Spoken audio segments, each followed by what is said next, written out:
ಕಡ್ಲೆಗುದ್ದು ಗ್ರಾಮದಲ್ಲಿ ಅದಿರು ಲಾರಿಗಳನ್ನು ತಡೆದ ಗ್ರಾಮಸ್ಥರು ಪ್ರತಿಭಟನೆ ನಡೆಸಿದ್ದಾರೆ. ಇನ್ನು ಚಿತ್ರದುರ್ಗ ತಾಲೂಕಿನ ಕಡ್ಲೆಗುದ್ದು ಗ್ರಾಮದಲ್ಲಿ ಸೋಮವಾರ ಬೆಳಗ್ಗೆ 10 ಗಂಟೆಗೆ ಘಟನೆ ನಡೆದಿದ್ದು, ಖಾಸಗಿ ಕಂಪನಿಯ ಅದಿರು ಸಾಗಿಸುತ್ತಿದ್ದ ಲಾರಿಗಳನ್ನು ತಡೆದ ಗ್ರಾಮಸ್ಥರು ಆಕ್ರೋಶ ಹೊರಹಾಕಿದ್ದಾರೆ. ಇನ್ನು ಅದಿರು ಲಾರಿಗಳು ಬಿ-ದುರ್ಗ ಮಾರ್ಗವಾಗಿ ಇಲ್ಲವಾದಲ್ಲಿ ಭೀಮಸಮುದ್ರ ಮಾರ್ಗವಾಗಿ ಸಂಚರಿಸಬೇಕಿದ್ದು, ಬದಲಿಗೆ ಕಡ್ಲೆಗುದ್ದು ಮಾರ್ಗವಾಗಿ ಸಂಚರಿಸುತ್ತಿವೆ. ಇನ್ನು ಈ ಮಾರ್ಗದಲ್ಲಿ 10 ಗ್ರಾಮಗಳು ಇದ್ದು, ಇಲ್ಲಿನ ಹೊಲ ಜಮೀನುಗಳಿಗೆ ಅದಿರು ಲಾರಿಗಳಿಂದ ಬೀಳುವ ಧೂಳಿನಿಂದ ತೊಂದರೆ ಉಂಟಾಗುತ್ತಿದ್ದಾಗಿ ಗ್ರಾಮಸ್ಥರು ಆರೋಪ ಮಾಡಿದ್ದಾರೆ. ಇನ್ನು ಅದಿರು ಲಾರಿಗಳಿಂದ ಬೀಳುವ ಧೂಳು ಕುಡಿಯುವ ನೀರಿನಲ್ಲಿ ಸೇರಿ ರೋಗ ರುಜಿನಗಳು ಬಂದು ಹಲವು ಮಂದಿ ಆಸ್ಪತ್ರೆಗೆ ಸೇರಿದ್ದು, ಧೂಳು ಬೆಳೆಗಳ ಮೇಲೆ ಬಿದ್ದು ಬೆಳೆಗಳು ಸಹ ಹಾಳಾಗುತ್ತಿದ್ದು, ರಸ್ತೆಗಳು ಸಹ ಹಾಳಾಗುತ್ತಿದ್ದು, ಹಲವು ಬಾರಿ ರಸ್ತೆಗೆ ನೀರನ್ನು ಹಾಕಿ ಸಂಚರಿಸಲು ಗ್ರಾಮಸ್ಥರು ತಿಳಿಸಿದ್ದರು.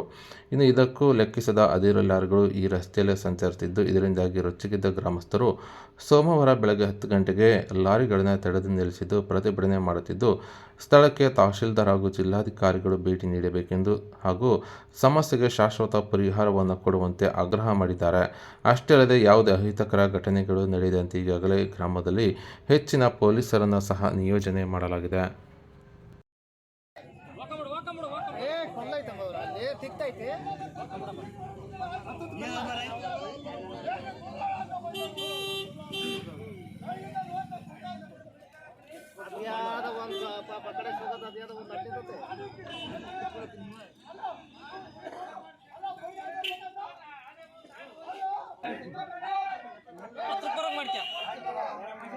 ನೋಡ ಇವನ ಬಾಯ್ ಮಾಡ್ತಾರೆ.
ಎಲ್ಲ